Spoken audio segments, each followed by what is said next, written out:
আজ আমরা চলে এসেছি রংপুরের ঐতিহাসিক জনপদ মাহিগঞ্জ বাজারের পাশে অবস্থিত গোসাইবাড়িতে।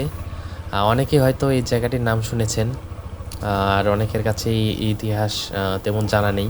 আমি ওই রকম বেশি জানি না, তারপরেও যতটুকু জানি একটু বলার চেষ্টা করব।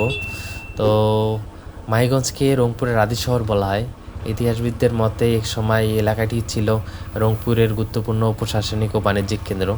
তো আপনারা যে স্থাপনাটি দেখতে পাচ্ছেন এটা মাহিগঞ্জ মাহিগঞ্জের গোসাইবাড়ি নামে পরিচিত আর কি।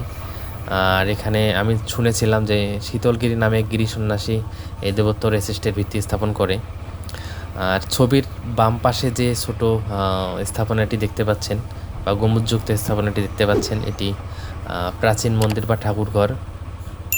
আর ডান পাশে যে খিলানযুক্ত ভবনটি দেখতে পাচ্ছেন, এটি সম্ভবত অতিথিশালা বা বৈঠকখানা বা ধর্মীয় অনুষ্ঠান পরিচালনার জন্য ব্যবহার করা হয়েছিল।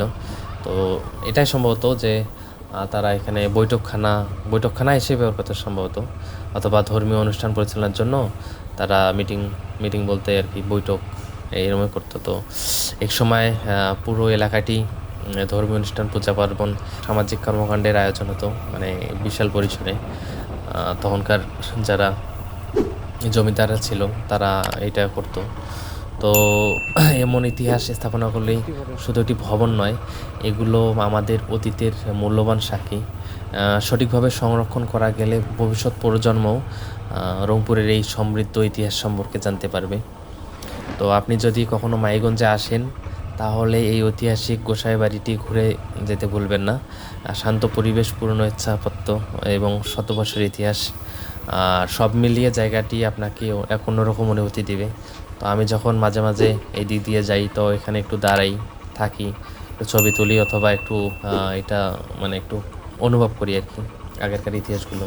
তো ভিডিওটি কেমন লাগলো কমেন্টে জানাবেন, এবং চ্যানেলটি সাবস্ক্রাইব করবেন, লাইক কমেন্ট শেয়ার করবেন, এবং রংপুর শহরের কোথাও ঘুরে দেখতে যাচ্ছেন সেটি জানাতে পারেন। তো ঠিক আছে, ভালো থাকবেন, ধন্যবাদ সবাইকে।